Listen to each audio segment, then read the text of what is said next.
ओम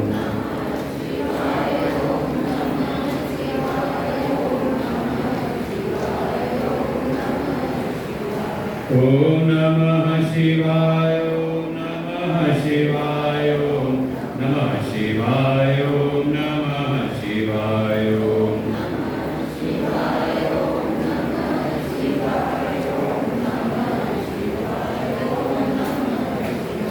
ओम नमः शिवाय, ओम नमः शिवाय, ओम नमः शिवाय, ओम नमः शिवाय, ओम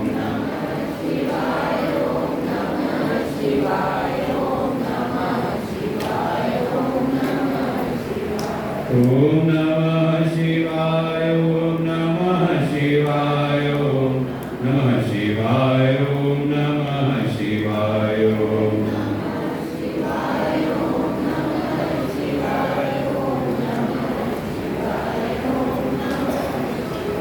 ओम नमः शिवाय, ओम नमः शिवाय, ओम नमः शिवाय, ओम नमः शिवाय, ओम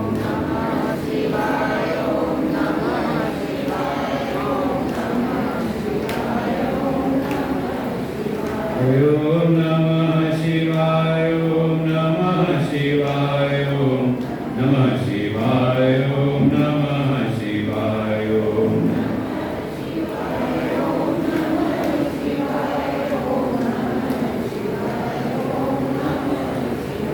प्रेम सगुरुदानंद भगवान की, वृंदावन बिहारी लाल की, राजा रामचंद्र भगवान की, श्री परशुराम भगवान की, स्फटिकेश्वर महादेव की, नंदीश्वर भगवान की, शिव महापुराण की जय। ओम सहना भवतु, सहनौ भुनक्तु, सह वीर्यं करवावहै, तेजस्विनावधीतमस्तु मा विद्विषावहै। ओम शांति शांति शांति।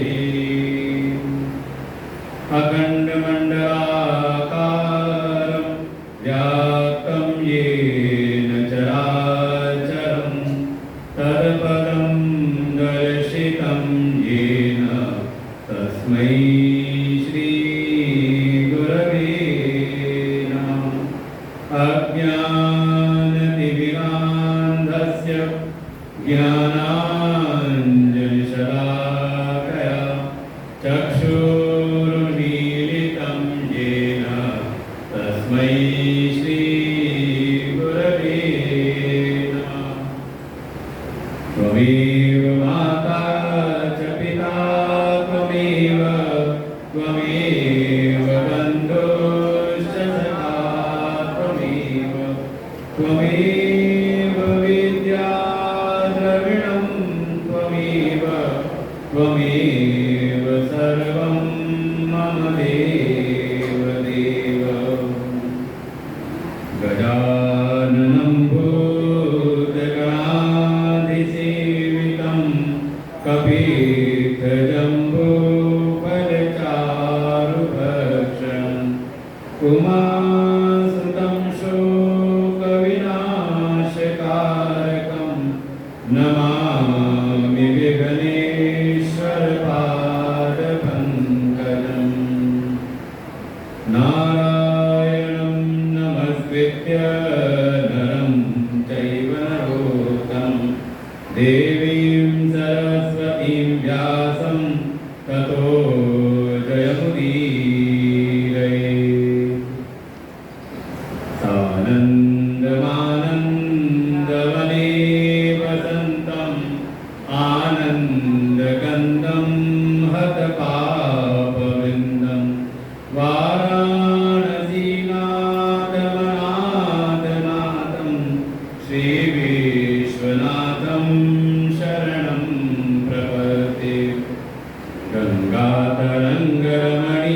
जटाकलापं गौरी निरन्तर विभूषितमां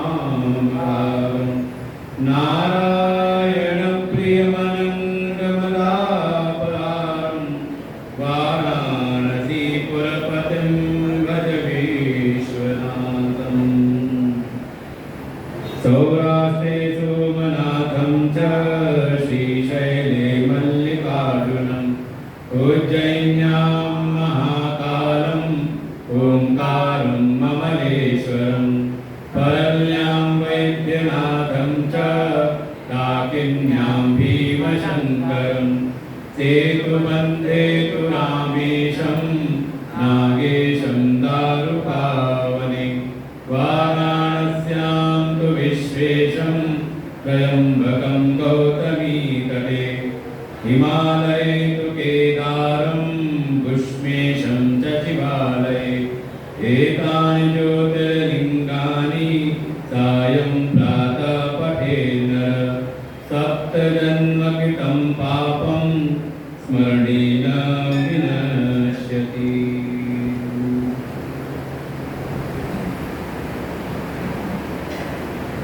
आनंद कंद सच्चिदानंद प्रातः ब्रह्म श्री परशुराम भगवान जी के चरणों में कोशा नमन। स्वर्गेश्वर महादेव, दशावतार भगवान, नंदीश्वर भगवान, समस्त देवी देवताओं के चरणों में कोशा नमन वंदन।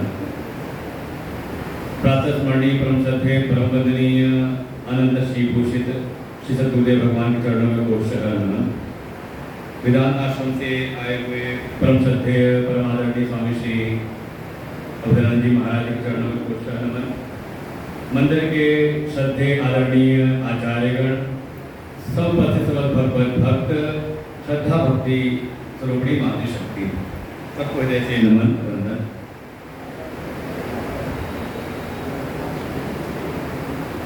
भगवान की ही कृपा कि उनके ही छत्र छाया में बैठ करके हम थोड़ा भगवत कथाओं के माध्यम से हम भगवत चिंतन आत्मचिंतन कर रहे हैं। माध्यम है शिव महापुराण की कथा। देखिए, कई बार समाज में भ्रम आता है कथाएं सुन करके कि कौन से देवता श्रेष्ठ हैं, और शिव महापुराण का भी जो प्रारंभ है तो इन्हीं प्रश्नों के साथ प्रारंभ हुआ था। जब प्रयागराज में 6 कुल के श्रेष्ठ ऋषि एकत्र हुए तो उनके बीच का जो चिंतन था, उस चिंतन के कुछ प्रमुख बिंदु थे, जिसमें पहला ही था कि सर्वश्रेष्ठ देव कौन है, इस जीवन में परम श्रेष्ठ प्राप्त करने योग्य क्या वस्तु है, उसका थोड़ा हम चिंतन करें। फिर अगर कोई श्रेष्ठ वस्तु है, श्रेष्ठ तत्व है, तो उसको प्राप्त करने के लिए योग्यता क्या होनी चाहिए, साधक कौन सा श्रेष्ठ है। और तीसरा था कि साधक प्राप्त करे, उसके लिए कोई ना कोई साधन भी होंगे, तो सर्वश्रेष्ठ साधन कौन सा। और उन्हीं के मध्य, उन्हीं के अनुसांगिक रूप में कुछ चिंतन और थे कि सर्वश्रेष्ठ स्थान कौन सा। ऐसे कुछ मूल विचारों को लेकर के शिव महापुराण की कथा प्रारंभ होती है। जो हमारी सनातन वैदिक परंपरा है, यहाँ पर एक दिन पहले भी कहा कि 5 प्रमुख देवता हैं, भगवान शिव, भगवान विष्णु, माँ भगवती जगदम्बा, भगवान गणेश और साक्षात प्रकट देवता सूर्य नारायण भगवान। और ऐसी परंपरा है कि 5 का नमन बंदन करते हुए हम अपने इष्ट की आराधना करें। और जो भी हमारे इष्ट हैं, चाहे वो भगवान विष्णु के स्वरूप हो, जैसे दशावतार यहाँ भी विद्यमान हैं, साक्षात भगवान परशुराम जी हैं, चाहे भगवान शिव के स्वरूप हो, चाहे माँ भगवती के 9 चंडी 9 स्वरूप हैं उनके, जो भी हमारे इष्ट आराध्य हैं, हम उनको, जिनको भी हम पूज रहे हैं, जिनकी हम सेवा कर रहे हैं, थोड़ा हम उनके रूप स्वरूप को भी जाने। इसलिए उन समस्त देवताओं के कोई ना कोई पुराण है। और देखें, सबके लिए सारे, वैसे जो प्राचीन परंपरा थी वो सबके लिए सारे पुराण नहीं होते थे। हाँ, ये जिज्ञासा का विषय है कि हमको जानना है तो हम जानने के लिए सारे विषय हम अध्ययन करें। जैसे सामान्य लौकिक जगत की शिक्षा में प्रारंभिक स्तर पर हम सभी विषय पढ़ते हैं, लेकिन आगे चल करके अगर किसी को ज्ञान के मार्ग में आगे बढ़ना है तो उसको जो भी अपनी रुचि का विषय है उन विषयों को पढ़ते हुए बाकी विषयों को किनारे करना पड़ता है। ऐसे ही प्रारंभिक स्तर पर अपने सनातन धर्म को जानना, अपने देवी देवताओं के विषय में एक सामान्य ज्ञान के लिए हम कथाएं सबकी सुने, लेकिन हमारे लिए जो प्रमाणिक ग्रंथ होता है वो होता है हमारे इष्ट का ग्रंथ। ये बहुत समझने वाली बात है, क्योंकि कई बार हो सकता है आप शिव पुराण सुनो, हम ही से सुन रहे हो तो शिव की महिमा, और अगले आप सब मान लो कहीं बात चल रही कि राम कथा सुननी है और हमें बुलाया राम जी की महिमा गाने के लिए, तो फिर तो हम वहाँ राम जी की महिमा गाएंगे। फिर उन्हीं को जग पे कल तुम देख निहारे, विधि हरि शंभु नचाव निहारे। अब वहाँ जब ये चौपाई आएगी तो वही है कि सारा जो जगत है वो दृश्य है और सबके एकमात्र दृष्टा है प्रभु श्री राम। जग पेखन तुम देख निहारे, और ये ब्रह्मा विष्णु महेश तथा विधि हरि शंभु नचाव निहारे, अर्थात वो राम कौन है का वही सच्चिदानंद ब्रह्म है, और उन्हीं की सत्ता पाकर के ब्रह्मा विष्णु और शिव का ये सारे जगत की व्यवस्थाएं करते हैं। अब आप गड़बड़ मत हो जाना,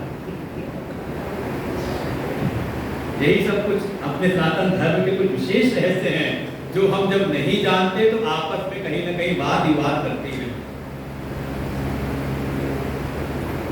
जिसके जो इष्ट हैं वो उन्हीं की पूजा आराधना करते हुए उनमें ही ब्रह्म भाव करे, उनके ही तत्व को जाने, और उनके तत्व को जान करके जिसको ये ज्ञान हो कि ये जो मेरे इष्ट है यही सारे जगत की आत्मा है, मेरी आत्मा है, और सब में वो भावना करते हुए का वो अपना जीवन व्यवहार थोड़ा सदाचार से युक्त करे।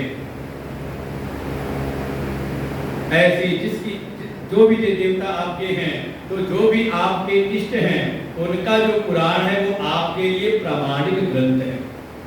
कम से कम कोई शिव का भक्त है तो उसको शिव पुराण की कम से कम कथा जरूर सुननी चाहिए। कोई भगवान कृष्ण का भक्त है, नारायण का भक्त है, तो कम से कम भागवत जरूर जीवन में सुननी चाहिए। कोई देवी का उपासक है तो देवी पुराण अवश्य सुनना चाहिए, जो जिसकी भक्ति में भी लीन है, क्योंकि हमें केवल उनकी सेवा नहीं बल्कि उनके तत्व को भी जानना है।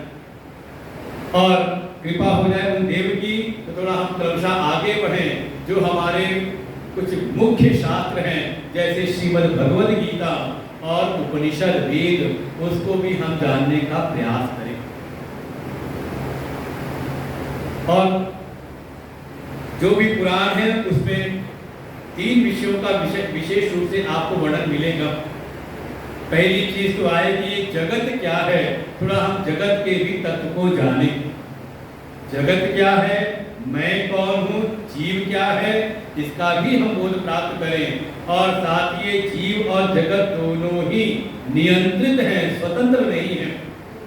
तो इन दोनों का नियंता कौन, जीव और जगत को नियंत्रित करने वाले जगदीश्वर कौन, उसको भी जाने। और इन्हीं को बताने के लिए ही पुराणों की सारी कथाएं हैं। जैसे शिव महापुराण है जिसके विषय में वर्णन ही किया कि स्वयं भगवान शिव से ही ये ज्ञान प्रकट हुआ। शिवेन उक्तम, स्वयं सबसे पहले भगवान शिव ने ही इस पुराण का वाचन किया है। और भाई सीधी बात है, किसी को जानना हो तो भाई मेरे बारे में अगर किसी को जानना हो तो कौन बताएगा मेरे बारे में। अच्छा मान लो आपके बारे में कभी ऐसा ही हो, जब घर के सारे रिश्तेदार इकट्ठा हों तो एक सबको बैठाओ और सबसे कहो कि मेरे बारे में 10 लाइनें लिखो, सबको कागज और कलम दे दो। अच्छा मान लो वहाँ 10-12 लोग हैं, अगर सब लिखे आपके बारे में 4-10 लाइन लिखें तो क्या सब समान लिखेंगे, समान बातें लिखेंगे? का जिसने जिस भाव से आपको देखा होगा, उसने जो आपने चीज देखी होगी जो आपका प्रेमी होगा वो आपके गुणों का वर्णन करेगा, और जो आपका द्वेषी होगा उसको मौका मिल गया आपके बारे में बोलने का तो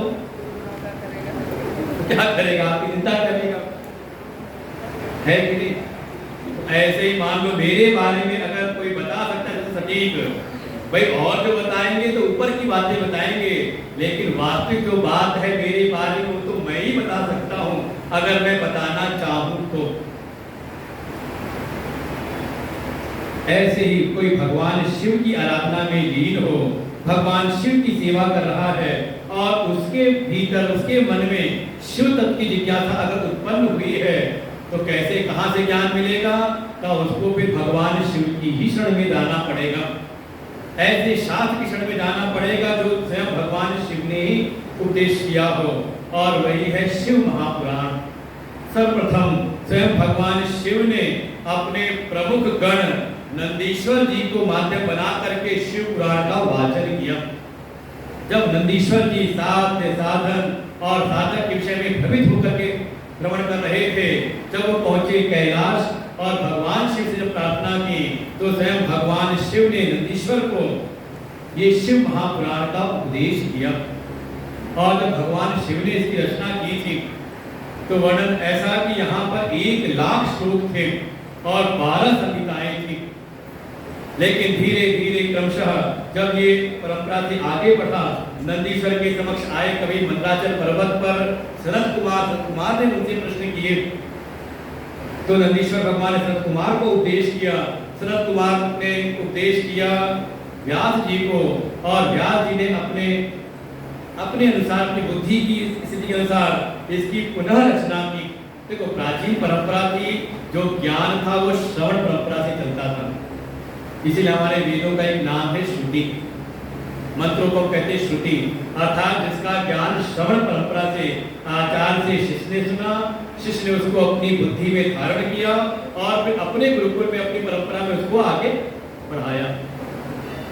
ऐसी परंपरा चली आ रही थी, लेकिन द्वापर युग में आए हुए व्यास जी ने जब देखा कि धीरे धीरे काल का जो क्रम है नीचे की ओर जा रहा है, अब इसके बाद जो आएगा कलयुग, अब कलयुग के प्राणियों की इतनी रुचि धर्म के विषय में नहीं होगी, इतनी रुचि उनको भगवत तत्व के विषय में नहीं होगी, ऐसा ना हो कि जो दिव्य ज्ञान की परंपरा ये विलुप्त ना हो जाए। तो उन्होंने इन सारे ग्रंथों की रचना कर डाली, लिख डाला इनको। और देखें ये हमारे ऋषि मनीषियों की मेधा है, जिस कारण से ये सब शास्त्र आज भी सुरक्षित है। नहीं तो एक समय इतिहास में ऐसा भी कालखंड आया था जिस समय हमारे ग्रंथों को, हमारे ज्ञान के जो अक्षर भंडार थे उनकी होली जलाई गई, और ऐसी ऐसी लाइब्रेरियां जिनको जलाने में, नष्ट करने में 6-6 महीने लग गए केवल जलाने में। ऐसी विदेशात्मक प्रवृत्तियां थी, उनका देखो कम से कम आदमी का द्वेष हो मनुष्य से समझ में आता है, लेकिन ज्ञान से हो विद्वेष तो उनको लगा इनका इतना श्रेष्ठतम ज्ञान है, अगर ये सबके समक्ष आ गया तो हमारी बात तो कोई मानेगा ही नहीं। तो उन्होंने अपनी बात, अपना जो क्षुद्र ज्ञान था उसका प्रचार करने के लिए हमारे अक्षुण सनातन ज्ञान को नष्ट करने का प्रयास किया। लेकिन ये महिमा थी हमारे ऋषि मनीषियों की मेधा का कि अगर एक भी ऋषि बचा रह गया तो उसके द्वारा इस ज्ञान का प्रचार होता रहा। और उसमें महिमा थी कहीं न कहीं हमारे वेद व्यास जी की, जिन्होंने इसको लिपिबद्ध कर दिया था ताड़पत्रों पर, जैसी जो व्यवस्थाएं थी।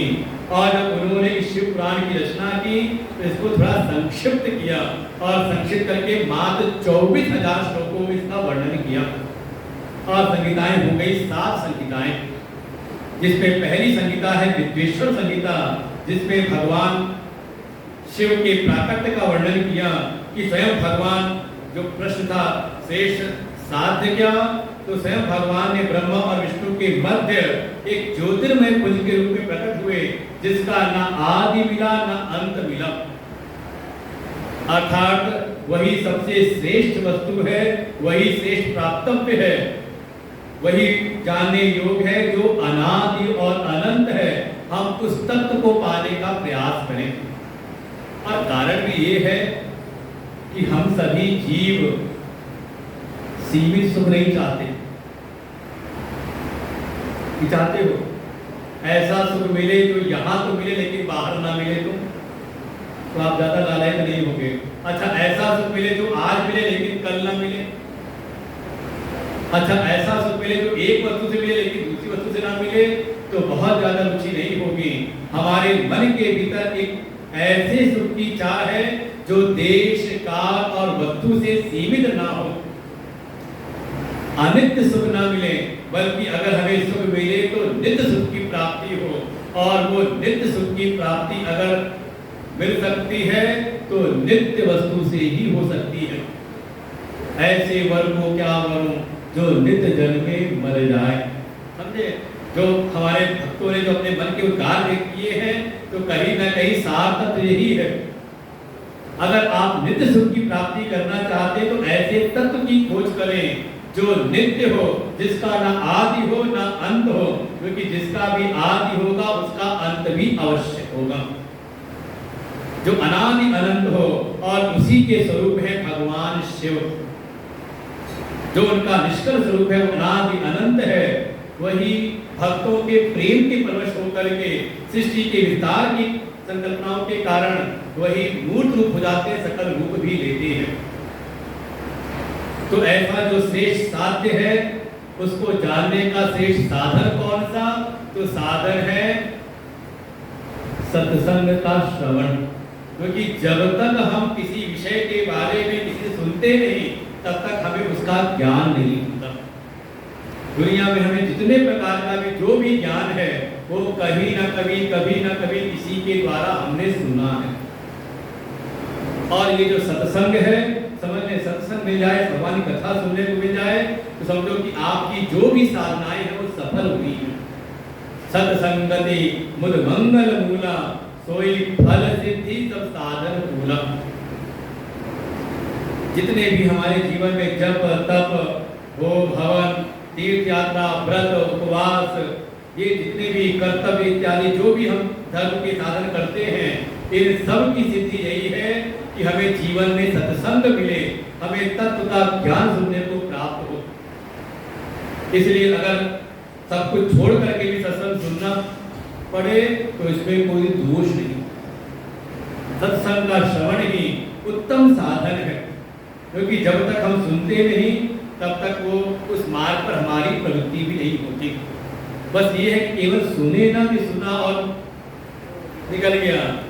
सुनने के साथ पहले श्रवण करें, फिर युक्ति युक्त उसका मनन भी करें, चिंतन भी करें और जो कोई उत्तम बात आपके चित्त को लगे उसको भीतर हम धारण भी करें, जिससे हमारे जीवन में थोड़ा परिवर्तन भी आए। सत्संग मनन श्रवण मनन और निधिध्यासन यही प्रमुख साधन स्थापित किए। जो इसके योग्य ना हो उसके लिए फिर उसी संहिता में बताया कि वो भगवान के फिर शिवलिंग की उपासना करें, जिसमें मुख्य रूप से 5 प्रकार के शिवलिंग बताए थे। किसी को याद हो? पहला शिवलिंग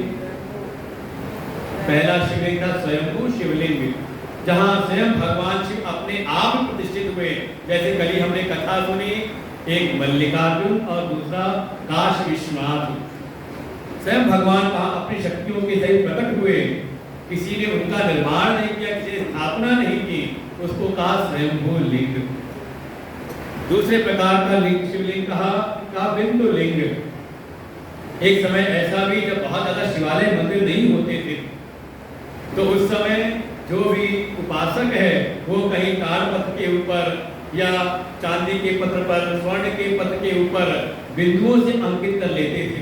ये आज भी होता है, यंत्रों का निर्माण किया जाता है पत्रों के ऊपर और फिर उनकी पूजा उपासना करते हैं। ये आज के समय में भी है। महामृत्युंजय यंत्र का वो अंकित करते हैं, श्री यंत्र का अंकित कर लेते हैं, सभी देवताओं के गायत्री मंत्र का जो यंत्र है उसका हम निर्माण करते हैं किसी एक ताम्र पत्र के ऊपर। चांदी स्वर्ण जैसी सामर्थ्य है ऐसे कोई अगर भगवान की को अंकित करके उसका पूजन उपासना करे उसको कहा बिंदु लिंग। तीसरा है जो कार्य आप लोग इस समय कर रहे हो। क्या कर रहे हैं? 5-6 दिन से भगवान के विग्रह जाकर के आप ले आए जयपुर से, देखो, जब तक मूर्तिकार के पास में है वो केवल मूर्ति मात्र है, भगवान नहीं है। और नहीं तो जो गए हो तो उनको अनुभव होगा। जब बाजार में घूमे होंगे तो कई बार तो बड़ा दिल को धक्का लगता है। हम गए हैं हनुमान जी को लाने के लिए और देखा क्या कि मूर्तिकार हनुमान जी की छाती पर बैठ करके उनके मुकुट को तराश रहा है। देखा नहीं था ऐसा बात है। कई बड़ी मूर्ति तो कहीं उनके कंधे उतर करके मूर्ति को तराश रहा, उनके चेहरे को तराश रहा है। देखा तो नहीं करती ऐसा। अब मन को धक्का लगता है कि अरे तू क्या कर रहा है, ये तो हमारे भगवान के सिर पर चढ़ा हुआ है। तो मूर्तिकार कहता है भैया ये केवल इस समय एक मूर्ति है, विग्रह है, पत्थर है। ये भगवान तब बनेंगे जब आप यहाँ से ले करके जाओगे और अपने मंदिर में आचार्यों के द्वारा इसमें आप प्राणों की स्थापना करोगे। जब इनमें प्राणों की स्थापना होगी और इनका जब दैनिक पूजन होगा, वेद मंत्रों के द्वारा विधि विधान से इनकी पूजन, इनकी सेवाएं होंगी, तब ये बनेंगे भगवान। तो कौन से हुए? तीसरे, प्राण प्रतिष्ठित। अब इसके बाद कोई नंदी जी के ऊपर चढ़ के दिखाए, प्रतिष्ठा हो गई। चलो, जब तक प्रतिष्ठा नहीं हुई थी तब तक आपने चलो भारी भरकम है, कितने 2 टन के, कितने टन के, 22 टन के ऐसे हैं, तो आप 2.5 टन के सारी मूर्तियां मुकुट नहीं खाती। तो आपने क्रेन उठाया, चलाया, इधर उधर करके लगा हो क्या हो रहा है, क्या हो रहा है। लेकिन अब एक बार प्राण प्रतिष्ठित होकर के सामने विराजमान हो गए नंदी जी, तो अब कोई चढ़ के दिखाए उनके ऊपर, तो भाव होगा कि अगर कोई चढ़ के इसका अनादर करे तो मन तो यही होगी कि कान भी तोड़ दे। हम हमारे देवता का अनादर करता है, क्या हुआ? अब वो देव स्वरूप हो गए। तो तीसरे प्रकार में कहा कि हम गए मूर्तिकार के पास से नर्मदेश्वर, फटकेश्वर जो भी आप लेकर के आए और उसको ला करके आपने मंदिर के गर्भगृह में उनकी प्राण प्रतिष्ठा कर दी। तो तीसरे प्रकार का शिवलिंग है प्राण प्रतिष्ठित शिवलिंग। प्राण प्रतिष्ठित हो गए। फिर आगे चौथे प्रकार का बताया था कि ये तो प्रतिष्ठित हो गए, लेकिन हमें कहीं यात्रा पे जाना, कहीं और जाना है तो वहां पूजा करनी हो, तो चौथे प्रकार का बताया था चल लिंग, जिसको हम साथ लेकर के जा सके। या फिर कहीं ना कहीं जो अंग उपासना करने वाले ऐसे विधान है उपासना की हमारे उपनिषदों में, श्रुतियों में, वेदों में, तो वहां पर जो उपासक है वो अपने भीतर ही भगवान का बिल्कुल कहते हैं कि स्थापना कर लेता है, अपने आप को ही शिव स्वरूप मान करके अपने भीतर ही भगवान को सारे जो भोग अर्पण करता है, तो उसे भी कहा गया चल लिंग। और 5 प्रकार के अगर आपको आपके जीवन में भगवत कृपा से, शिव की कृपा से कोई श्रोत्रिय ब्रह्मनिष्ठ, कोई संत का अगर आपको आश्रय प्राप्त है, तो ऐसे श्रोत्रिय ब्रह्मनिष्ठ तत्व के वेता, तत्व को जानने वाले जो गुरु है वो भी शिव का ही स्वरूप है। इसलिए वो 5 प्रकार के गुरु लिंग है। उनकी सेवा, वास्तव में उनकी सेवा ही उस गुरु लिंग की पूजा है। ये सारा विधान बताया है विद्वेश्वर संहिता के अंतर्गत। प्रमुख साधन है श्रवण, मनन और निध्यासन, तत्व का ज्ञान। लेकिन उसकी पात्रता के लिए हम भगवान के शिवलिंग की उपासना भी करें, जिससे हमारा अंतःकरण शुद्ध हो, पवित्र हो और ये ज्ञान हमारे भीतर टिके। देखो, सुन तो हम लेते लेकिन टिकता नहीं है कि नहीं? कई बार लगता है इतनी बार सुनते हैं लेकिन कुछ याद नहीं रहता। हमारी बुद्धि में कहीं ना कहीं दोष है, याददाश्त ठीक ठाक नहीं है। देखो, बुद्धि में कोई दोष नहीं है। अच्छा, याद नहीं रहता आप लोग को? सुनते हो कथा?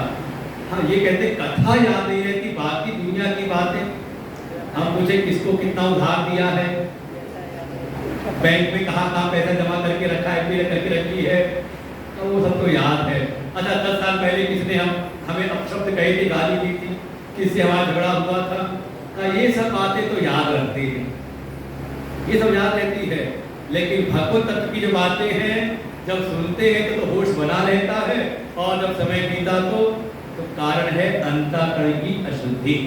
कहीं ना कहीं संसार की वासनाएं जड़ जमा करके बैठी हुई हैं। इस वासनाओं को अगर जीतना है तो भगवान की उपासना में प्रवेश करो। बिना उपासना के ये वासना हमारे चित्त की जाती नहीं। सब वासनाएं भीतर आए, और वो तब आएंगी जब भगवान की शरण में आप निरंतर उनकी सेवा करें। और सेवा भी कोई कहे, अगर यहाँ कोई बचाव नहीं कि कोई कहे कि हमारी तो सामर्थ्य नहीं, हम नहीं कर सकते। अरे भोले बाबा की तो ऐसी महिमा वर्णन किया कि चलो सामर्थ्य नहीं कि आप किसी प्रकार का शिवलिंग प्राप्त कर सको, या कोई आपको कह दे कि हाँ मंदिर में नहीं घुसना है, तो भी कोई चिंता की बात। भोले बाबा की उपासना तो ऐसी है, आप अपने हाथों से मिट्टी का शिवलिंग बनाओ, पार्थिव शिवलिंग, और अगर आप उसकी ही पूजा कर दो, जैसे एक ग्वालिन के बालक ने पूजा की थी, कथा याद करें। एक ग्वालिन के बालक ने केवल संस्कार मात्र जो उसने देखा कि राजा चंद्रसेन ने महाकाल की पूजा की, अभिषेक किया, उसने केवल देख करके उसको संस्कार मिले थे, वो अपने शिविर के पास आकर के मिट्टी का शिवलिंग एक पत्थर रख करके ही भगवान की कंद मूल फलों से इत्यादि से जल पत्र से पूजा की, और भगवान शिव तो उससे भी प्रसन्न हो गए। पत्रम पुष्पम फलम तोयम यो मे भक्त्या प्रयच्छति। भगवान तो कहते हैं कोई भक्ति भाव से अगर पत्र पुष्प जल भी, केवल एक लोटा जल भी अर्पण कर दे तो मैं भी उसको स्वीकार करता हूँ, उसको भी स्वीकार कर लेता हूँ। ऐसे पूरा विधान बताया विद्वेश्वर संहिता में। फिर दूसरी संहिता आती है जिसका नाम है रुद्र संहिता, इसमें कई खंड हैं। प्रारंभ होता है सृष्टि खंड, जिसमें सारी सृष्टि की उत्पत्ति का विषय बताया, कैसे उन परमात्मा ब्रह्म से ही ये सारी सृष्टि उत्पन्न होती, उन्हीं में स्थित रहती है और अंततः उन्हीं में लीन हो जाती है। सृष्टि खंड। उसके बाद आया सती खंड, जिसमें माँ सती का जीवन चरित्र बताया। भगवान से प्रेम है, भगवान की सेवा करती हैं, लेकिन भगवान ने कोई उपदेश किया तो उस पर श्रद्धा नहीं बन पाई। परिणाम स्वरूप प्रेम तो है, लेकिन श्रद्धा की न्यूनता, वो ज्ञान भीतर धारण नहीं होता, और परिणाम स्वरूप भीतर का संशय संदेह मिटा नहीं, अभिमान बढ़ा। अभिमान के कारण भगवान की परीक्षा, भगवान की कथा में ज्ञान में रुचि होती नहीं, और जाकर के परीक्षा ली। परीक्षा लेने के बाद भगवान शिव से झूठ भी बोल देती हैं, और परिणाम स्वरूप अंततः अपने देह का त्याग करना पड़ता है। लेकिन एक कसौटी थी, वो प्रेम जो भगवान से था वो अनंत प्रेम था। परिणाम स्वरूप वही फिर अगला जन्म लेती है पर्वत की कन्या पार्वती बनकर के। तो अगला खंड आता है रुद्र संहिता में पार्वती खंड, जिसमें मां भगवती पार्वती की साधना का वर्णन आता है। और वो देखें यहाँ पर जो सती खंड में सती की परीक्षा लेती हैं, लेकिन यहाँ पर जो पार्वती साधना में लीन है और उनको मिले हैं गुरु के रूप में देवर्षि नारद। देवर्षि नारद ने उनको मंत्र की दीक्षा दी, साधन बताए, और पार्वती जी परम निष्ठा श्रद्धा के युक्त होकर के देवर्षि के द्वारा बताए गए साधनों को लेकर के तप करती हैं, और जीवन का साथ बना रखा है भगवान शिव को। और फिर स्वयं भगवान शिव परीक्षा लेने के भेजते हैं पहले सब ऋषियों को, वो आए परीक्षा लेने, और फिर स्वयं भगवान आते हैं। और वास्तव में साधना के मार्ग में साधक की परीक्षा होती है कि साधक की दृढ़ता कितनी है, साध के प्रति कितनी दृढ़ता उसकी है, और साधन के रूप में जो गुरु मिले हैं, मंत्र मिला है, उसके प्रति उसकी कितनी श्रद्धा निष्ठा है, यही पहचान होती है। और इसी में कहीं न कहीं साधक जो है वो डावाडोल हो जाता है। जरा सी प्रतिकूलता आई तो अपने इष्ट को बदल देगा, ये नहीं ठीक है, दूसरे करते हैं। जरा सी प्रतिकूलता आ जाए तो मंत्र बदल देगा, गुरु बदल देगा, लेकिन अपने भीतर परिवर्तन लाने को तैयार नहीं होता। परीक्षा हुई है और पार्वती जी बिल्कुल हर परीक्षा में पास होती हैं। पहले आक्षेप किया साध्य के ऊपर, भगवान शिव पर आक्षेप किया। भगवान शिव के प्रति जो आक्षेप है, निंदाएं सुनने नहीं चाहते, और स्पष्ट कह देती हैं कि चाहे मेरे करोड़ों जन्म बीत जाए, जन्म कोटि लगे नगर हमारे, बारह संवत रहूं कुंवारी। ऐसी निष्ठा है। और जब प्रहार किया है गुरु के ऊपर, तो देखो आज के समय हमारे सनातन धर्म में यही है, एक कहीं कोई कवि दिख जाए तो वो दिन भर लगाए रहते हैं, देखो ये क्या चल रहा है, क्या चल रहा है, और वहां लाखों बुराइयां भरी पड़ी हैं, उसकी हिम्मत होती नहीं कोई दिखाने की। केवल सनातन धर्म को तोड़ने के लिए, इसका खंडन करने के सब लगे रहते हैं। अरे कम से कम अगर कथाओं को देखें तो वर्णन आता है मां जानकी जी के साथ में छल हुआ है। रावण भी आया तो सन्यासी का वेश बना करके आया। भाई मन के तो लगा होगा ना कि ऐसा वेश बना करके जाओ जिससे जल्दी सामने वाले को विश्वास हो जाए। ये चोला ऐसा है कि एक सामान्य जन का तुरंत विश्वास हो जाता है। जानकी जी के स्वयं के जीवन में छल हुआ है, लेकिन जब अंतिम समय उनको शरण लेनी हुई तो स्वयं के जीवन में दुर्घटना घटित हुई, लेकिन इतने से उनकी श्रद्धा समाप्त नहीं हुई। यहाँ तो चार व्यक्ति आकर के बोल देते हैं कहाँ तुम लगे हो पूजा पाठ में, कहाँ लगे हो महात्माओं के चक्कर में, और हमारी सारी पूजा पाठ और सत्संग हो जाता है छू मंतर। बिल्कुल ये सब परिस्थितियाँ कहीं न कहीं परीक्षक के रूप में आती हैं। जहाँ गुरु के ऊपर प्रहार किया, पार्वती जी इस पर कहते तदौ नारद कर उपदेश, अपने गुरु नारद का उपदेश जो साधन बताया उसको मैं टाल नहीं सकती। जो सतबार कहो आप महेश, अब तो भगवान शिव भी आ जाएं। और देखिए ये क्रम आगे भी चलता है, कभी आप रामचरित मानस पढ़ो तो वर्णन आता है जब पार्वती माँ भगवान शिव से पूछती हैं और भगवान से उनको उपदेश करते हैं, और उपदेश करते करते भगवान राम के अवतार के हेतु बताते हैं। तो कई हेतु बताए हैं। एक जय थे, उनको श्राप मिला था, वही रावण बन करके आए थे। जलंधर भी बताया, और एक मनु और शतरूपा ने तपस्या की थी, उनको वरदान मिला था। और करते करते एक कथा सुनाई कि एक समय देवर्षि नारद ने विष्णु को श्राप दिया था। पढ़ा कि रामचरित मानस? और जैसे ये प्रसंग भगवान शिव ने बोला तो पार्वती जी पूछ लेती हैं का अपराध रमापति कीन्हा, कि हे प्रभु ये बताइए अब तो यहाँ पर कि ऐसा क्या अपराध, ऐसा क्या दोषपूर्ण कार्य किया था विष्णु ने कि देवर्षि नारद जी को श्राप देना पड़ा। आपको कुछ अलग लगा इसमें विचित्रता?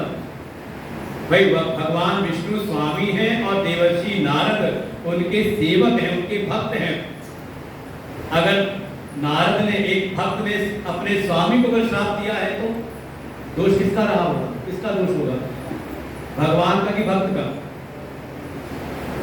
किसका दोष था वहां पर? अच्छा कथा तो यहाँ में सुनी ना अपने शिव पुराण में भी, ये तो नहीं एक ही बताना है, दोनों वाला बातें चलेगी। किसका दोष था?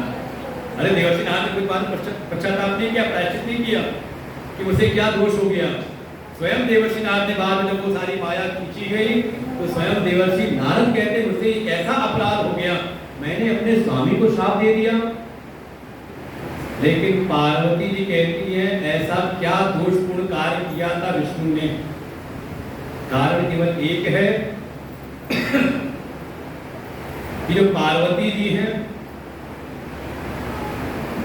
उनका अपने गुरु के प्रति दृढ़ भाव है। भाव ये है कि चाहे कुछ भी हो जाए, कोई कुछ भी कहे, मेरे गुरु में कोई दोष हो नहीं सकता। जरूर अच्छा पूछा भी तो ये कहा विष्णु ने क्या किया था? अच्छा किसी आदमी को उसकी पत्नी के नाम से बुलाया जाए तो आज की सामाजिक मर्यादाओं में जैसे होता है कि माताओं का नाम कई बार ना पता हो तो जो उनके पति उनके नाम से बुला लिया जाता है, श्रीमती उनके पति का नाम लेकर के, उनकी श्रीमती, तो सम्मान की बात है। लेकिन आदमी का नाम औरत के नाम से बुलाया जाए तो पूछा है का अपराध रमापति, लक्ष्मिया के पति ने क्या किया था? जैसे कोई आदर भाव नहीं है, आदर भाव है अपने गुरु के प्रति, क्योंकि देवर्षि नारद को उन्होंने अपना गुरु बनाया है। ऐसी दृढ़ निष्ठा है कि मेरे गुरु में दोष हो नहीं सकता।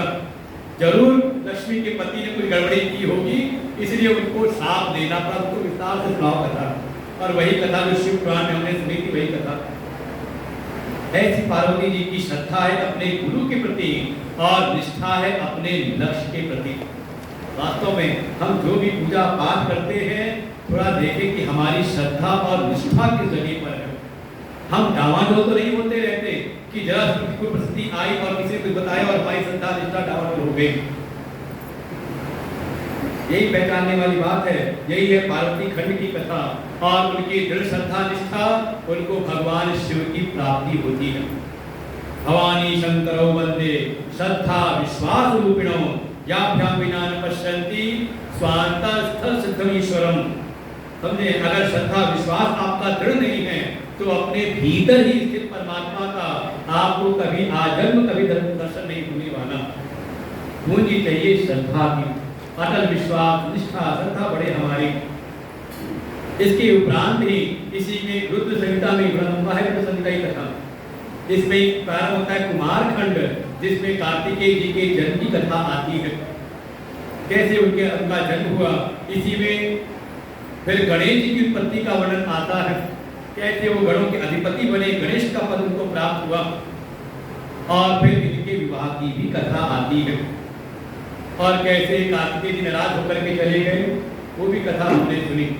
लेकिन एक बात तो पक्का है, जैसे आशीर्वाद ने फिर कहा, वास्तव में शिव पुराण की कथा हमें शिव स्वरूप बनाने के लिए है। एक तो वास्तव में हम हैं शिव स्वरूप ही, तत्वतः आत्म तत्व से हम शिव स्वरूप ही हैं। थोड़ा हमारा जगत में व्यवहार भी शिव के समान हो जाए। देखो सारे विरोधी हैं घर में, एक दूसरे के सब, जिसको जब मौका मिल जाए तो छोड़े ना। अरे दोनों बच्चे ही विरोधी हैं, और क्या कहा जाए। भाई बेटा नाराज होके गया ना, झगड़ा करके गया ना, लेकिन भगवान शिव सदैव उनका जो चित्त है हमेशा समत्व में रहता है। वास्तव में साधना सत्संग के द्वारा यही जीवन में आता है कि बाहर की उथल-पुथल कितनी भी हो, बाहर के व्यवहार में आप कुछ भी करें, कैसा भी हो, व्यवहार में कैसी परिस्थितियां भी आ जाएं, लेकिन चित्त हमारा हमेशा शांत रहे। जैसे समुद्र में ऊपर लहरें, खूब ऊंची लहरें होती हैं, लेकिन जितनी गहराई में जाएं तो समुद्र अत्यंत शांत रहता है। यही है शिव का स्वरूप। अरे कितनी बातें कही जाएं, पत्नी बात ना माने तो क्या हालत होती है। आप कोई चीज बार बार समझाओ, कितनी बार भी समझाओ, लेकिन पत्नी ना समझे तो अरे झला के गुस्सा तो आ ही जाता है। लेकिन भगवान शिव कहते हैं जाओ जाके परीक्षा खुद ही लेकर के आ जाओ, मैं यहीं बैठूंगा आराम से, चिंता ना करो। इतना है, कितनी स्थिति आ जाए हमारे चित्त के भीतर तो समझे कि हाँ हमने कुछ भगवान शिव की आराधना, उनका सत्संग किया, की कथा सुनी। ये स्थिति हमें प्राप्त हो, चाहे परिस्थितियां कैसी भी विकट से विकट भी हो, लेकिन ना कोई कभी वो अपना क्या कहते हैं ना प्रेस्टीज इशू, ये आज बड़ा चलता है घरों में। देखिए जो भी घर परिवार में तमाम झगड़े हैं, वो बात कहीं ना कहीं छोटी छोटी चीजों पर लेकर के होता है। बस एक आजकल के जमाने में प्रेस्टीज इशू बना लेते हैं, अपना एक हमारी इज्जत कम रह गई। देखिए जो जितने धैर्यवान, जितने बड़े लोग होते हैं ना, वो छोटी छोटी बात में नहीं उलझते। वो ज़्यादातर कहीं ना कहीं जो सामान्य स्थिति में जीवन जीते रहते हैं, उन्हीं के उत्तर होता है इसने ऐसा क्यों कह दिया, इसने वैसा क्यों कह दिया। अरे कह दिया, इस समय उसकी जैसी बना स्थिति उसने वैसा कह दिया। एक ऐसी वर्णन आता है, परम सत्य परम आदरणीय हुई, एक नाम सुनाओ आपने, माँ आनंदमयी। कभी स्वामी अखंडानंद जी के समय इनका बड़ा उस समय था, उड़िया बाबा जी, हरि बाबा, उस समय थी माँ आनंदमयी। एक समय किसी सेवक ने आके भक्त ने कहा, अरे माँ आपके बारे में जो व्यक्ति है ना, वो बहुत बुरा बोल रहा था आपके बारे में। वो आनंदमयी माँ ने मुस्कुरा के कहा, चिंता न करो, वो जहाँ पर खड़ा है ना, मैं वहां से वैसी दिखती हूँ। तो नहीं बात, वास्तव में बिल्कुल ये बात आ जाए, कोई आपकी निंदा करे, बुराई करे, देखो प्रशंसा में हम फूले ना और निंदा बुराई में हम ज्यादा उग्र ना हो जाएं। ये है आपकी साधना का परिणाम, ये है आपके ज्ञान का परिणाम, प्रबल धैर्य। अरे हमें तो लगता है कि हमारे मोदी जी को जितनी गालियां मिलती होंगी तो, लेकिन ऐसे नहीं बोलते। जब मौका आता है तो किसी को छोड़ते भी नहीं, एक बात को। और तभी आज पूरे विश्व के नेता बने हुए हैं।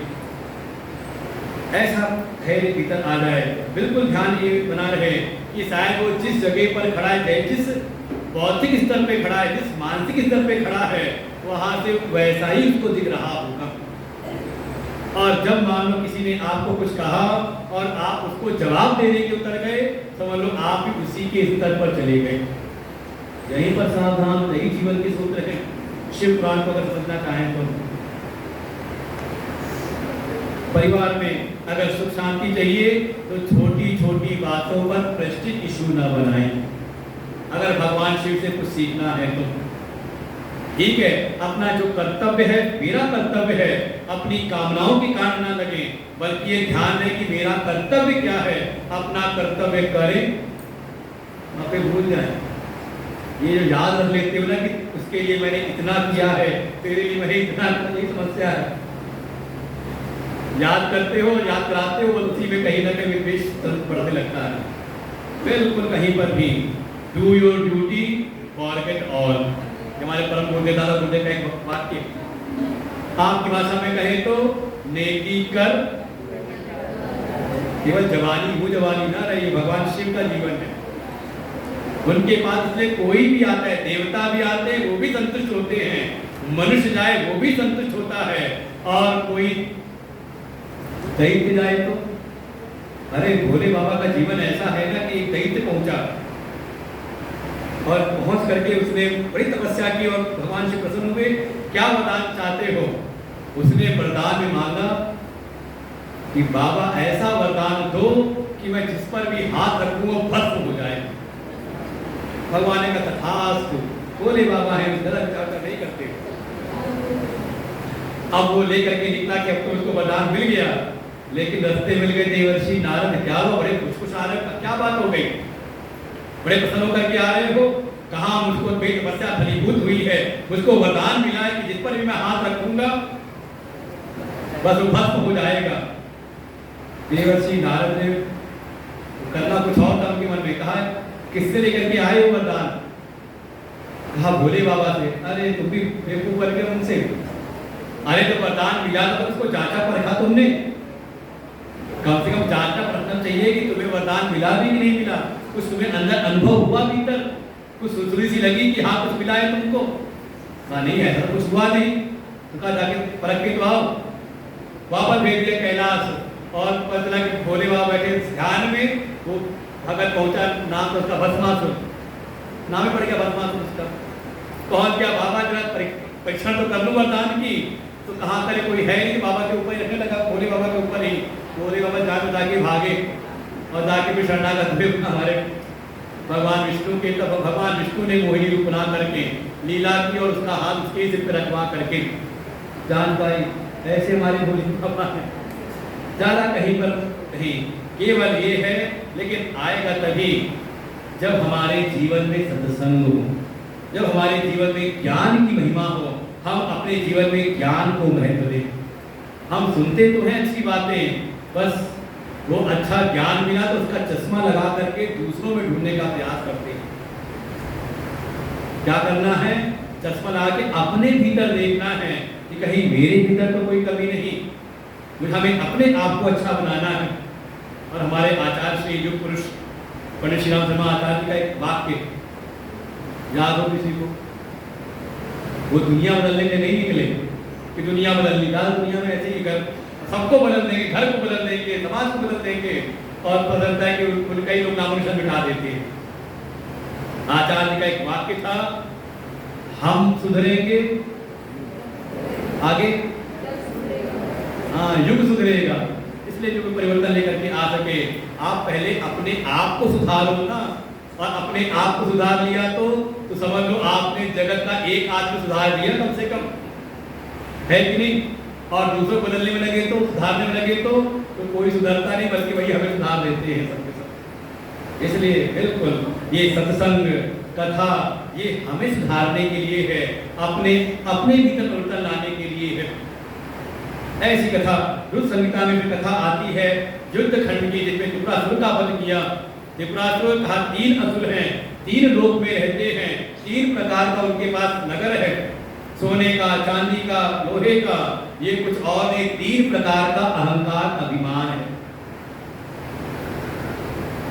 जैसे किसी दूसरे का नाश करना हो तो वो भी एक अहंकार होता है, वो बड़ी अहंकार है।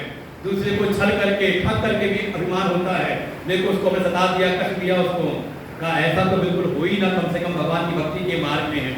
दूसरा है चांदी का रजोगुणी अहंकार, संसार के विषयों का अहंकार, अपनी क्रियाओं का, अपने कर्ता बने का अहंकार का ये भी ना हो। ये भी जीवन में कहीं न कहीं बंधन लेकर के आता है। और ऐसे ही सद्गुणों का भी अहंकार ना हो, सेवा का अहंकार ना हो। मैं तो कई बार सेवा करते करते क्रियात्मक है तो भगवान की सेवा भक्ति करते समय भी, ज्ञान प्राप्त करते समय भी कहीं न कहीं उसका भी अभिमान बना लेते हैं। का इसको कहा सत्गुणी अहंकार का ये भी बंधन का कारण है। क्रमशः तमोगुण में हो तो क्रमशः रजोगुण में आए, रजोगुण से सत्वगुण में और सत्वगुण से भी ऊपर उठे, किसी प्रकार का अहंकार न रहे। और वो केवल संभव हो सकता है भगवत तत्व के बोध के द्वारा। और वो परम तत्व है ओंकार। ओंकार की साधना, भगवान शिव के परम तत्व का अनुभव बोध, उसके द्वारा ही तीनों प्रकार के अहंकार का नाश होता है। और ये जीव सारे माया के बंधनों को पार करके कहा वो शिव पद पर आरूढ़ हो जाता है, साक्षात शिव स्वरूप हो जाता है। ऐसे रुद्र संहिता की कथा सुनाई। इसके बाद प्रारंभ हुआ शतरुद्र संहिता, जिसमें भगवान के अवतारों का वर्णन। कितने अवतार हैं कोई गणना नहीं, असंख्य अवतार हैं। जब जब भी किसी भक्त पर संकट हुए या सृष्टि में कोई विशेष प्रयोजन हुआ तो तब तब भगवान ने अवतार लिए। मुख्य रूप से धर्म की स्थापना, कल का याद रखें, धर्म माने का अपने व्यष्टि जीवन में, अपने जीवन के भीतर ज्ञान की रक्षा हो। इसलिए भगवान आकर के अवतार लेकर के संतों की रक्षा करते हैं, जो ज्ञानी ब्राह्मण हैं उनकी रक्षा करते हैं, जिससे पूरे समाज में ज्ञान की रक्षा हो। ये तो धीरे धीरे ऐसा प्रदूषण फैला है और फैलाया गया कहीं ना कहीं हमारी उपासना के मार्ग में, हमारे जीवन व्यवहार में, हमारी जो कुल की रीतियाँ परंपराएं थी, ये जो टीवी सीरियल और फिल्मों ने इतना प्रदूषण फैलाया है कि धीरे धीरे हमारी जो लोक रीतियाँ परंपराएं थी सब की सब लुप्त हो गई। अब साफ सबके सब केवल एक इवेंट बन करके रह गई है कि शादी विवाह इत्यादि सब केवल एक बस छपाने दिखाने के लिए रह गया है। बाकी जो परंपराएं हमारी थी, जो ज्ञान पूर्वक कहीं ना कहीं जो रीतियाँ थी, वो सब की सब नष्ट होने लगी। ऐसे ही जो हमारी ज्ञान की परंपरा भी थी, जहाँ शास्त्रों का प्रचार प्रसार होता था, अब वो भी केवल व्यवसाय बन करके रह गया।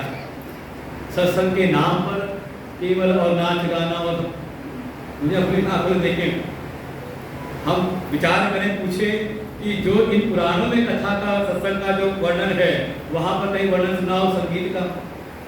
जब राजा परीक्षित को कथा सुनाई थी सुखदेव जी ने, तो कितने वाद्य बजाने वाले थे वहाँ पर? केवल प्रवचन, कहीं कुछ मनोरंजन नहीं। लेकिन धीरे धीरे सत्संग, जिसके द्वारा ज्ञान की रक्षा होती थी, ज्ञान की स्थापना होती थी, वो भी केवल और केवल मात्र मनोरंजन बनकर के रह गए। वास्तव में जो मन के दोषों का भंजन करने वाले थे, उस पे मनोरंजन ही रह गया, बस बचा रह गया, बाकी ज्ञानवान रहा नहीं। इसलिए भगवान अवतार लेते हैं संतों और ऐसे वैदिक ब्राह्मणों की रक्षा करने, जो समाज में वैदिक ज्ञान का प्रचार प्रसार करें, ज्ञान की रक्षा हो। दूसरा, जीवन में कर्म की शुद्धि हो, हमारे कर्मों में त्याग की भावना आए, केवल भोग वृत्ति ना बनी रहे। समझे इस बात को? आज का समय केवल क्या मिलेगा, यही भावना रह गई। अपना स्वार्थ, केवल निज स्वार्थ, और निज स्वार्थ के लिए जो जीवन जीता है, केवल अपने प्राणों के संचार के लिए, उसी को शास्त्रों ने कहा कि वो आसुरी जीवन जी रहा है। स्वेश अशेष गमनते, जो केवल अपने प्राणों के रक्षण के लिए कार्य कर रहा है, केवल अपना खाने कमाने के लिए ही, अपना या कहते अपनों के लिए ही, केवल इतना ही मान उसका जीवन है, तो वास्तव में ये स्वार्थी जीवन आसुरी जीवन है। थोड़ा जीवन में त्याग की भावना आए। ये जीवन है तो केवल अपने भोग के लिए नहीं, बल्कि दूसरों की सेवा के लिए, हम परिवार के प्रति, अपने कर्तव्यों के प्रति थोड़ा जिम्मेदार बने, समाज के प्रति अपने कर्तव्यों के प्रति जिम्मेदार बने, धर्म के प्रति भी। केवल ये नहीं कि धर्म का ठेका किसी एक व्यक्ति ने ले रखा है। अगर हमारे समाज में कोई भी श्रेष्ठ कार्य हो रहा है, तो स्वतः अपने भीतर की जिम्मेदारी का एहसास हो कि इस श्रेष्ठ कार्य में हमारा भी योगदान हो। अगर कहीं मंदिर की सेवा है, कई मंदिर के कोई कार्य है, कई धर्म का कार्य है, तो हमारा भी उसमें योगदान हो। जीवन केवल भोग के लिए ना हो, थोड़ा जीवन में त्याग भी हो, क्योंकि वास्तव में जीवन में सुख मिलता है त्याग से, भोग से नहीं। अच्छा मान लो अब दृष्टांत आप ही के घर से निकल आती है, खाने में ज्यादा सुख है कि खिलाने में? घर में कोई ना हो तो माताएं कितने 56 प्रकार के भोग बनाते, कितनी कितनी पूरी करते भोग। आज 56 भोग बनाते, आज कोई नहीं है, सब आ जाते तो खाने को नहीं मिलता, बनाते रहो उसके लिए बनाया कुछ। घर में कोई ना हो तो ऐसा लगता है कि चाय पीने की गुजारा दिन भर निकाल दें, बिस्किट खा के काम कर चला लें, है कि नहीं? लेकिन अगर 4 मेहमान पूरा परिवार इकट्ठा हो जाए तो मन होता है कि क्या बनाएं और क्या बना लें और क्या बना लें। हम लोग भी दुखी हो जाते हैं भिक्षा पे जा करके। तो पहले दिन हमें कहते सुबह जिस की जिसको भी भोजन कराना और कह देना बिल्कुल दाल रोटी खिलाए, सादा भोजन। क्योंकि होता है क्या है ना कि जिनके यहाँ जाते हैं उनका तो भाव है कि आज महाराज जी आ रहे हैं, कोई संत आ रहे हैं, तो उनके जीवन का एक दिन है, लेकिन हमारे लिए भोजन रोज का हो जाता है।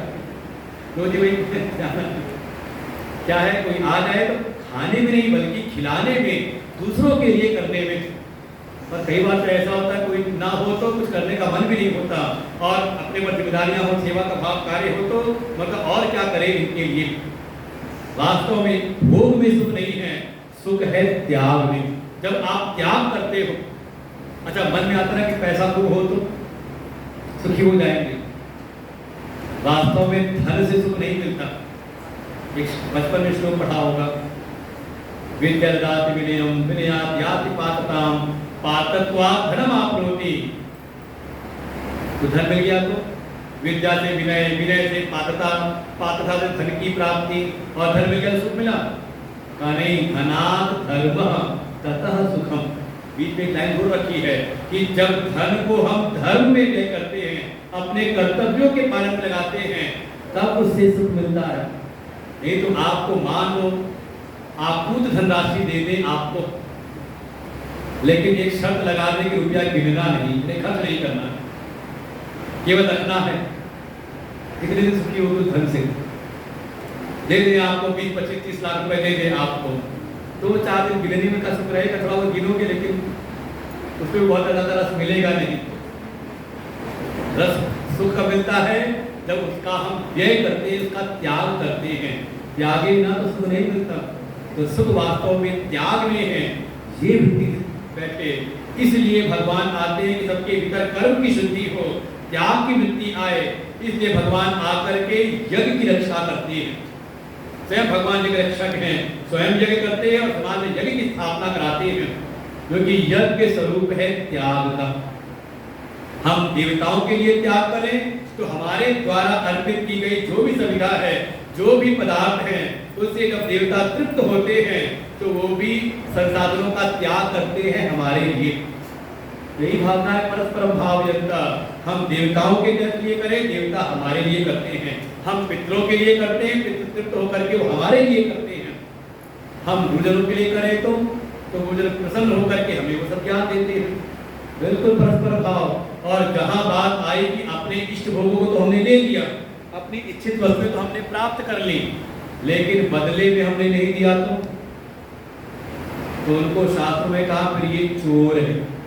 इष्टान भोगान ही वो देवा दासन्ते यज्ञ भावितः तैव दत्तान अपरायेभ्यो यो भुंक्ते स्तेन एव स। स्पष्ट कहा वो कौन है का स्तेन चोर है। कौन का जिन्होंने सबसे अपने इष्ट भोग को तो ले लिया, माता पिता की सेवा ली, समाज की सेवा ली, भगवान से देवताओं की सेवा ली, ये प्राकृतिक जो भी शक्तियां इनका हमने उपभोग किया, लेकिन बदले में अपने कर्तव्यों को नहीं किया। अब बिना उन्हें ऋण चुकाए जब कोई सब अपने लिए भोग करता है तो वास्तव में वो पाप खा रहा है। यही पाप है। इसलिए अपने अंश का त्याग, ये हमेशा ध्यान रहे, बना रहे कि हमारी जो भी उपलब्धि है, जो भी हमारी सफलता है, इसमें बहुतों का योगदान है। कभी भी कृतज्ञ भावना ना आए, एहसान फरामोशी ना आए, हमेशा सबके प्रति कृतज्ञता का भाव बना रहे। हमारे माता पिता की हम पर कृपा है, देवताओं की कृपा है, गुरुजनों की कृपा है, सारे समाज की हम पर कृपा है, तब आज हम कुछ कर पाए। बिल्कुल यही सिखाती है, त्याग की भावना आए, इसके लिए भगवान यज्ञ की रक्षा करते हैं। और थोड़ा जीवन में भावनाओं की भी शुद्धि हो, हमारी भावनाएं ना मिटे, क्योंकि भावनाएं हैं, इसी से हम मनुष्य में शरीर में हैं, नहीं तो मनुष्य शरीर में रहकर बिल्कुल पशुवत हो जाती है। कम से कम एक प्रेम की भावना, एक सौहार्द का भाव, भावनाएं भी बनी रहे, इसके लिए भगवान आकर के गौ की रक्षा करते हैं, क्योंकि गौ जो है वो वात्सल्य की, प्रेम की, श्रद्धा के प्रतीक है, भावना के प्रतीक है। वो थोड़ा हमारे भीतर भी स्थापित हो। स्वयं भगवान अवतार लेते हैं तो शतरूप संहिता में भगवान के अवतारों का वर्णन है। फिर आगे आती है कोटि रूप संहिता, जिसमें भगवान के ज्योतिर्लिंगों का, उनके असंख्य दिव्य लिंग हैं, लेकिन उसमें कुछ प्रमुख हुए, जिसमें विशेष शक्ति प्रकट हुई, उनको कहा ज्योतिर्लिंग। कितने हैं तो कहा 12। कम से कम 12 का समय रहते दर्शन तो कर लेना, सबने कर लिए 12 के। कोई ऐसा हो जैसे 12 दर्शन किए हों ज्योतिर्लिंग के, 12 के, सौराष्ट्र सोमनाथम से लेकर के बिल्कुल रामेश्वरम तक, केदार से लेकर रामेश्वरम तक, पूरा पश्चिम सब 2-4 लोग इतने लोगों में, बाकी क्या करते हैं, मेरठ में जन्मे, मेरठ में बच जाए। समय रहते रहते कम से कम अपने सारे ज्योतिर्लिंग हैं, 4 धाम हैं, और नहीं तो मंदिर समिति वाले ऐसे आयोजन किया करें, एक साल में टूर लगा दे, चलो अब जा रहे हैं केदारनाथ, चलो चलो भाई करते हैं सब, केदारनाथ बद्रीनाथ करके चले आए, कभी काशी विश्वनाथ कराए, कभी बैद्यनाथ कराए, कभी चले गए रामेश्वरम, कभी चले गए मल्लिकार्जुन हैदराबाद, कभी चले गए महाराष्ट्र, तो एक साथ ही वहाँ पर घुश्मेश्वर, त्र्यंबकेश्वर और भीमाशंकर एक साथ कर लो। चले जाओ MP, तो वहाँ पर ओंकारेश्वर, महाकालेश्वर, सब घूम कर लो, आसपास तो है। भारतवर्ष में रह करके दर्शन न कर पाओगे, केवल दुनिया में खाने कमाने में, और लगा यहाँ ऐसा कोई नहीं जिसके पास सामर्थ्य की कोई कमी हो, बहुत खर्चा नहीं होता, बस एक मन का भाव तो कि अपने ईश्वर के, परमात्मा के जो दिव्य स्थान उनके दर्शन तो करें। एक एक करके भगवान के ज्योतिर्लिंगों का वर्णन किया। पहला ही है सौराष्ट्र सोमनाथम, जिसकी स्थापना होती है चंद्र देवता के द्वारा। पार्थिव लिंग की पूजा करके भगवान को प्रसन्न किया, और उनको जो शाप मिला था क्षय रोग का, उससे उनको मुक्ति प्राप्त हुई। भगवान वहां पे सोमनाथ नाम से प्रकट स्थापित हुए।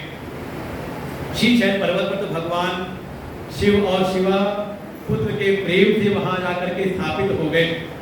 मल्लिका माँ भगवती पार्वती का नाम, और अर्जुन है भगवान शिव का नाम, दोनों संयुक्त रूप से स्थापित हुए, तो नाम पड़ा मल्लिकार्जुन। उज्जैन में ब्राह्मण देवता की रक्षा करने के लिए, दूषण दैत्य के आतंक से मुक्त करने के लिए भगवान ने दूषण दैत्य का वध भी किया, और उन ब्राह्मण देवता की रक्षा करने के लिए भगवान प्रकट हुए महाकालेश्वर, जिनकी महिमा हमने सुनी। एक छोटे से बालक ने बिना मंत्र के ही, केवल संस्कार वशात भगवान की पूजा की, जो भी उपलब्ध संसाधन थे, भगवान तो उससे भी प्रसन्न हो गए। ऐसे भोले बाबा, भोले भंडारी हैं, आशुतोष हैं।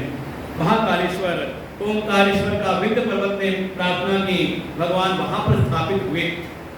2 रूपों में हो गए, ओंकारेश्वर और ममलेश्वर, दोनों के दर्शन करके दर्शन पूर्ण होते हैं। फिर इसी में वर्णन किया केदारेश्वर की, जो स्वयं भगवान नारायण के अवतार है, नर नारायण, उन्होंने पार्थिव लिंग की पूजा की, भगवान आकर के उनकी प्रार्थना से वहां स्थापित हुए। और उसमें भी वर्णन किया कि पांडवों के समय एक समय कौरव की लीला के मुँह में एक विशेष एक लीला की, भैंसे का रूप लेके भागने लगे, और भीम ने पकड़ ली पूंछ, तो केवल पीठ बची रह गई, सिर चला गया भूमि के अंदर, और वो सिर लाकर के निकला नेपाल में, काठमांडू में। पीछे जिसने भी केदारनाथ दर्शन किए, भगवान की पीठ के दर्शन हुए हैं। मुख के दर्शन होते हैं जब जाएगा पशुपतिनाथ। वैसे मौका हम लोग जा रहे हैं, हमारे गुरुदेव का साधना शिविर अभी है मई में, लेकिन साधना शिविर है, वहाँ के कुछ नियम रहते हैं, सुबह से लेकर शाम तक खाने पीने की, रहने की अच्छी व्यवस्था रहती है, बढ़िया होटल व्यवस्था रहेगी, दर्शन करने का मौका भी मिलेगा। लेकिन वहाँ जो 3-4 क्लास होती है, ध्यान से लेके सत्संग अटेंड करना बहुत जरूरी। अभी मई में है काठमांडू में, तो भगवान वहाँ प्रकट हुए पशुपतिनाथ के रूप में। तो केदारेश्वर तो हुआ ज्योतिर्लिंग और उनका मुख प्रकट हुआ काठमांडू में। उसके बाद वर्णन किया भीमा शंकर का। भीम नाम का एक दैत्य है जिसने राजा सुदर्शन के ऊपर आक्रमण किया और भगवान आते भीमा शंकर रूप लेकर के वहाँ पे स्थापित होते हैं।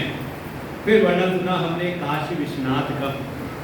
भगवान की वो 5 कोशी दिव्य भूमि है जो उन्होंने अपने विहार के लिए बनाई और उस भूमि को कभी भी अपने आप से मुक्त न करें, इसलिए भगवान ने वहाँ पे अवमुक्तेश्वर शिवलिंग के रूप में स्थापित हो गए स्वयं रूप में ही। और इसके उपरांत फिर कथा सुनी हमने त्र्यंबकेश्वर। सोचे कैसा साधु स्वभाव है गौतम ऋषि का कि लोगों ने छल किया, उनके साथ षड्यंत्र किया, लेकिन जब भगवान के उनको दर्शन मिले तो उनके प्रति भी उनका अच्छा एक भाव रहता है, प्रभु उनको भी क्षमा करिए, उनके पापों को भी आप शांत करिए। ऐसे गौतम ऋषि पर कृपा करने के लिए भगवान श्री मां गंगा भी प्रकट की उनके नाम से गौतमी गंगा, और स्वयं भगवान प्रकट होते त्र्यंबकेश्वर रूप से। इसलिए लगभग हो गए थे 8। 9वीं कथा सुनाई वैद्यनाथ। भगवान की कहा था ना कि सभी के भक्त हैं, चाहे देवता हो, मनुष्य हो, चाहे राक्षस क्यों ना हो।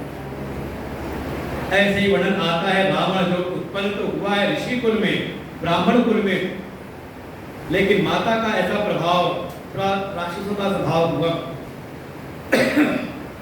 रावण ने भी भगवान की कठोर तपस्या की, एक एक करके 9 सिर काट के चढ़ा दिए।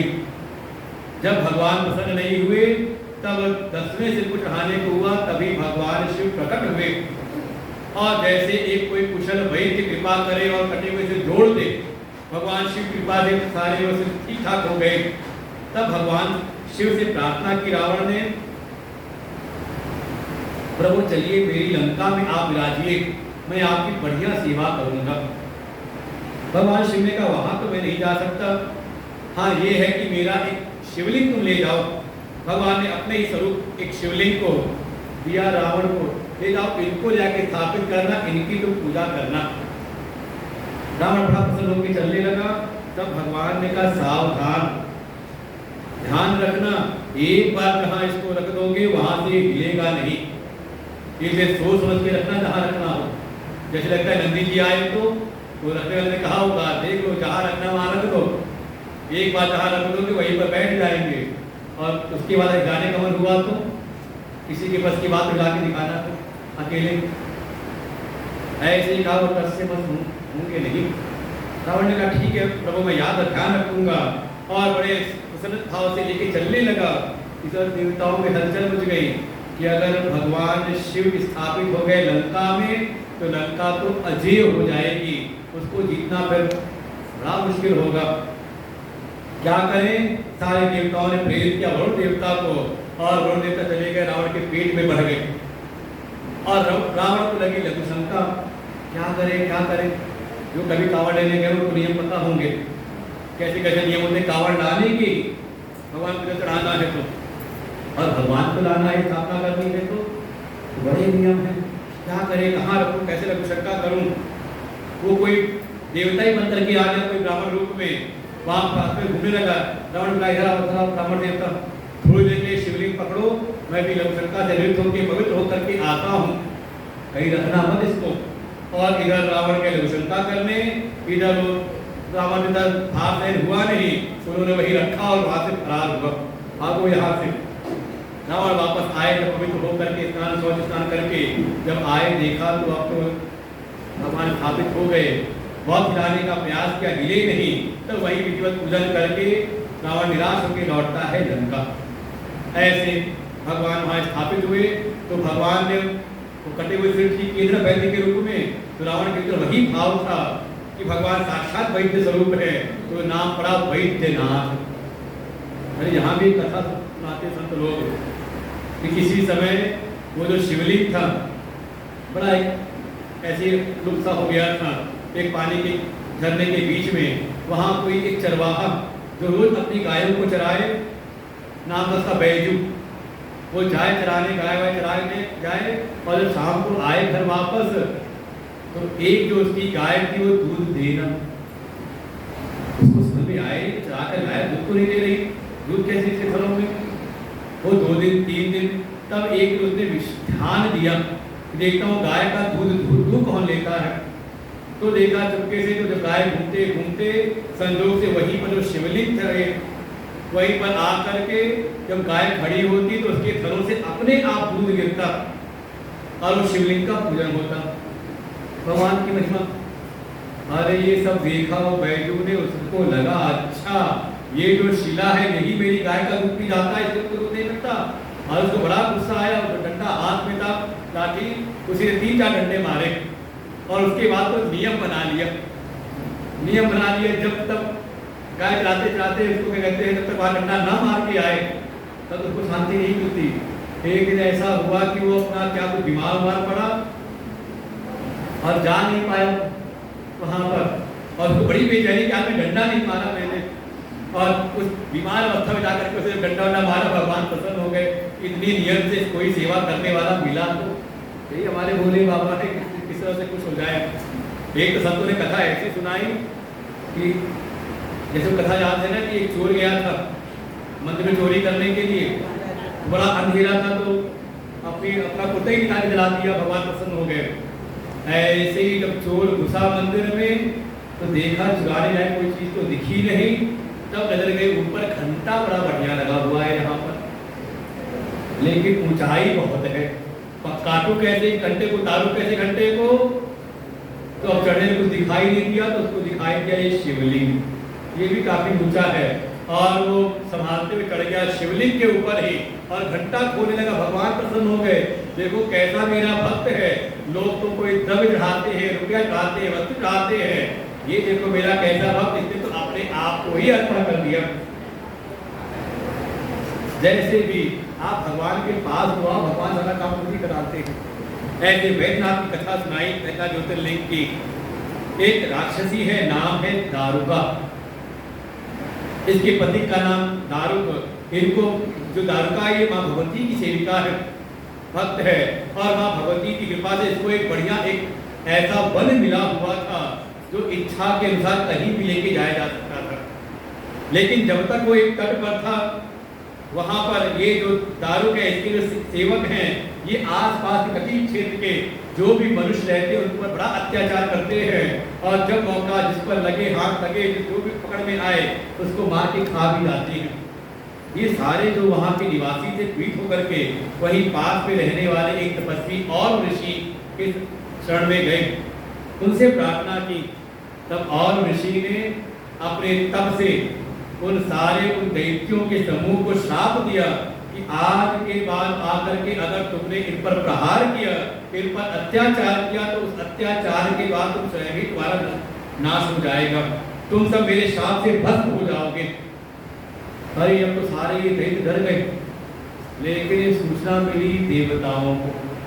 तो देवता लोग इंतजार करते हैं, देवता दैत्य दोनों ही। जहाँ किसी को कहीं लगा कि हाँ ये कमजोर हो रहे हैं, तुरंत धावा बोलो। वो देवराज ने सेना तैयार की और आक्रमण कर दिया। अब तो ये जो दारुक है ये तो सोचते पड़ गया क्या करें, अब अगर हम इन पर प्रहार करते हैं तो भी मारे जाएंगे, और प्रहार नहीं करते हैं तो देवता मार डालेंगे, क्या करें। तब इसकी पत्नी दारुका ने कहा आप चिंता ना करिए, मुझे माँ भगवती की कृपा से शक्ति प्राप्त है, हम इस अपने निवास के पूरे वन को कहीं भी लेके जा सकते हैं। और उस शक्ति के बल से इसने इस पूरे वन को ले जाकर के समुद्र के बीच में स्थापित किया। लेकिन जीवन कैसे चले, तो उस समय में जो व्यापारी लोग थे वो नाव से यात्रा करते थे एक स्थान दूसरे स्थान पर जाने के लिए, व्यापार करने के लिए। तो कभी भी कोई उधर से अगर कोई व्यापारियों की नाव जाती तो ये जाकर उसी नाव पर हमला करते। और एक समय इन्होंने एक नाव पर हमला किया और उसमें एक वैश्य थे, उनको पकड़ा। सारे जो जितने व्यापारियों के साथ में ही, नाम था सुप्रिय।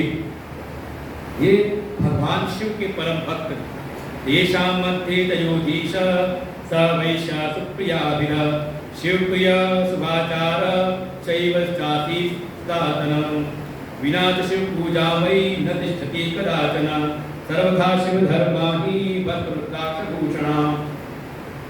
बड़े अनन्य भक्त भगवान शिव के हर रुद्राक्ष धारण करने वाले बिना भगवान की पूजा की कोई कार्य नहीं करते। सारे जब व्यापारियों को बंदी बनाया तो इसको बांध के बंद कर दिया। कारागृह गतः सोपि बहुंचा शिक्षेतदा शिव मंत्र पूजा च पार्थिवी विशेषतमा। वो जो वैश्य है, व्यापारी है, सुप्रिय, वो वही कारागृह में ही जो भी संसाधन उपलब्ध मिट्टी मिली तो मिट्टी से भगवान की पार्थिव मूर्ति बनाई, भगवान के पंचाक्षरी मंत्र का जप करते हैं। पार्थिवस्यैव विधानेन ईश्वरा नमः शिवाय मंत्रेण त्रायन्त शस्त्रस्ता, और स्वयं तो भगवान के मंत्र का जाप करते हैं नमः शिवाय का, साथ ही जो और भी व्यापारी लोग हैं उनको बैठा करके आप सभी संकीर्तन करो, भगवान शिव ही कृपा करेंगे। अरे ऐसी कृपा हुई, लेकिन जब ये पूजा करते ना, तो जब ये पूजा करते, जो भी वस्तु अर्पण करते, भगवान शिव प्रत्यक्ष होकर के सारी वस्तुओं को ग्रहण करते, सामने प्रकट होकर के। शंभुश्च प्रत्यक्षम सर्व आददे, वो सब ग्रहण करते। इनको तो ना, इनको तो पता चला नहीं, लेकिन वो जो दारू जो दैत्य था उसके एक सेवक ने एक दिन देख लिया कि देखो इनकी पूजा तो स्वयं शिव प्रकट होकर के ग्रहण कर रहे हैं, कहीं ऐसा ना हो शक्ति प्राप्त करके हम पर ये विजय प्राप्त कर ले। सारी सूचना दी दारू को। दारू आया, उस वैश्य को मना करता है पूजा करने के लिए, लेकिन वो अपने इस शिव भक्ति से हिलते नहीं। वो तो भगवान के भाव के साथ पूजा करते हैं।